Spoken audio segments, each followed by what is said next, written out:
Hi, welcome to LiftBig TV. I'm your host, Mike Parsons, and my guest today is Sherri Moore and Laura Duguid of Octopus Red. We're here today to talk about some issues that women that I'm training with are dealing with, pelvic floor issues and stress incontinence. So we're going to get a little bit into that, but before we do that, I'd like to introduce my guests, and we're going to talk a little bit about how they've gotten into fitness and the fields that they've been doing. So Sherri, thank you for having you here. We're going to talk a little bit about that stuff, but how did you get into fitness and how did you get into physiotherapy? So when I was in kinesiology, I was in anatomy and deciding if I was going to pass this course, I better figure out how I was going to use it every day of my life. So I thought I better look into different professions. I got into physiotherapy from that. And it wasn't till I started working my first job and I was working with a lot of chronic low back problems that I started seeing that there was a common theme with women.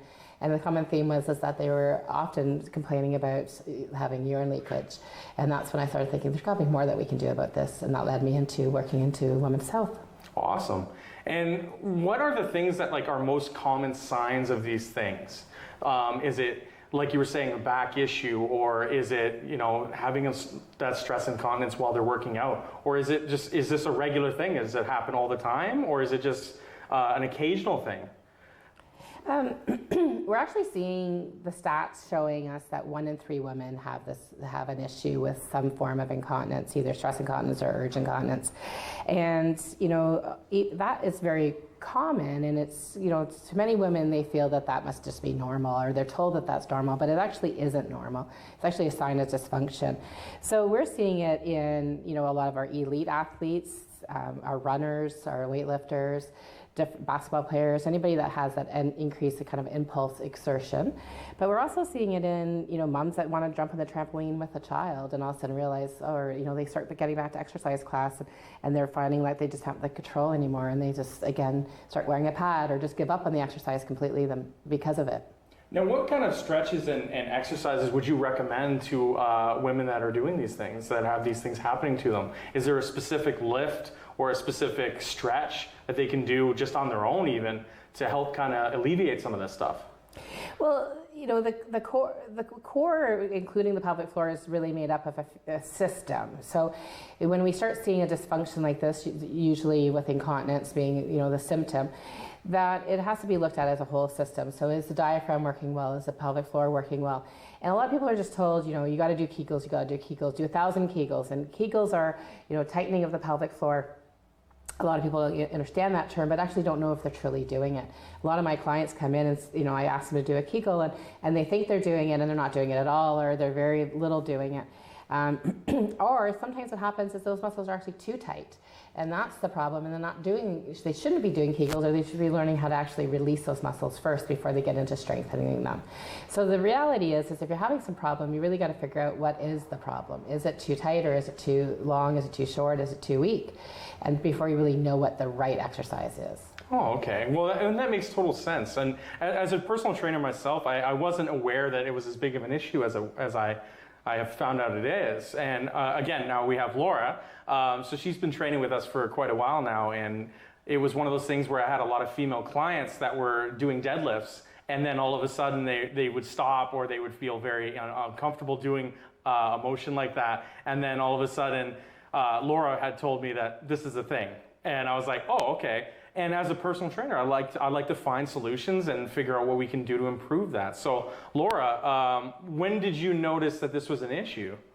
Well, pretty much from the time, for most women, after you have children, this becomes a thing. Everybody jokes, you sneeze and you tinkle a little, and so it just becomes a thing, right? So, and like Sherri said, everyone thinks it's just what happens. But it doesn't have to be. So for me, I always was really concerned about doing any type of exercise where I was, running, jumping, stretching, anything that I thought could cause, any type of stress incontinence. So, and I think that's for a lot of women, they just avoid exercise, where exercise is actually, if done properly, is the thing that will help. And like Sherri said, finding out where the weakness is in the muscles, or if they're too tight, or so finding out what the underlying issue is, and then using exercise to your advantage. I know for me, things like jumping jacks and box jumps, these are not exercises that, that are good for pelvic floor issues for sure, because they just put stress on your body. And so for a lot of women, we get to that point, or you start lifting really heavy in the case of deadlifts, and then you want to stop because it's uncomfortable, and not knowing how exactly to approach your trainer and say, hey, listen, this is a thing. It's going to be common with a lot of your clients. It's an embarrassing thing, but getting it out of the way right away and being able to say, hey, listen, this is a very common thing that happens when you're training.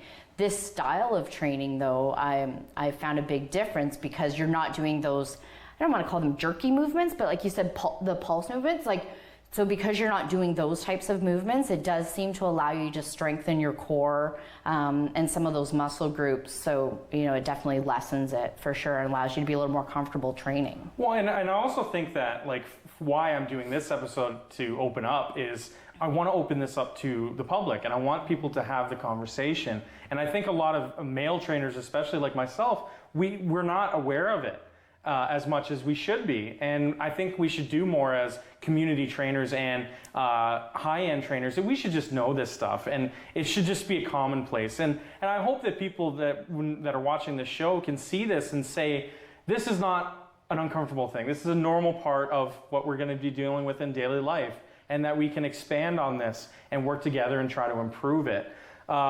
I've seen, as myself, unbalanced training, being on Bosu balls, balance boards and things of that nature. I've been seeing that has been causing issues with stress incontinence as well. Also, hydration plays a very large factor in this, and I'd like to talk to you a little bit about that. So what kind of factors would hydration, like overhydration, underhydration, what can attribute that stuff? Yeah, well, the system's really interesting, because often when people have incontinence issues, they often start to decrease the amount of fluid intake. And the reason being is because they think that will decrease the chance that they'll have a leakage issue. And, leakage is really affects people's quality of life. It's something that really destroys who they security in themselves. And so they want to do what's best, and they think what's best is actually decreasing the fluid intake. And what actually happens from that is you actually get an increase in urine concentration. That urine concentration increase actually irritates the bladder, actually makes you have to go more. So it actually causes the incontinence to even be bigger of an issue. So actually being counterproductive. So when you're underhydrating, then you're actually causing a bigger problem. That's right. And again, as a trainer, I project the you need to hydrate. Like, I'm drinking around 5.5 to 6.5 liters of water a day, just out of necessity. And there are people that I've dealt with as a trainer that aren't drinking a liter of water a day, which is shocking. Diuretics, coffee, big time is an issue for me as a trainer. Would diuretics be an issue as well? For sure, because what happens is even coffee is a direct irritant of the bladder. So people that say they have that first cup of coffee and have to run to the bathroom, is because it's directly irritating the bladder. The other thing that happens with diuretics is that you end up increasing your body's need to go. So then your body starts to get used to, I'm fully filling my bladder. I'm actually going when my bladder's only this full, because I need to get rid of it. I need to get rid of it. I need to get rid of it. So even when you're not on the diuretic, or you stop doing that system, that idea, your body you just trained yourself to go at every turn of the bathroom. Every time, these people know where every bathroom is from here to Toronto. Yeah. Now, is there something that you could recommend on a daily basis for men and women, because it is not just localized to women, which I found out, and it was shocking to me, which we'll get into that a little bit later. Yeah. But is there something daily that you would recommend the most to someone and say, this will help you immensely? Would it be talking to a professional, or is there another thing they can do dietarily that they could do that could help them? Okay, so some of the keys are, if you're having pain with intercourse, pain with putting a tampon in, you've had a grade 3 or more tear when you've had a baby, those are all signs that you really need to see a professional. If you want to make some changes and be proactive, you can even see a professional before you have a baby, and that's something that we do a lot of our clinic. But if you're really looking at dietary, so make sure you're getting enough hydration, and you're looking at just general strength, it's really about strengthening your glutes and looking at your muscle balances. And the last thing is learning how to breathe properly through your exercises. Now again, Laura can attest to this. We talk about deep breathing and things of that nature when we're training, that you're taking deep breaths in, not panic breathing. I always tell people when they lift, and they find it funny when I say don't panic when you lift. And now again, that's a little bit counterintuitive when there's a lot of weight on top of you. But it is very helpful to have those breathing techniques.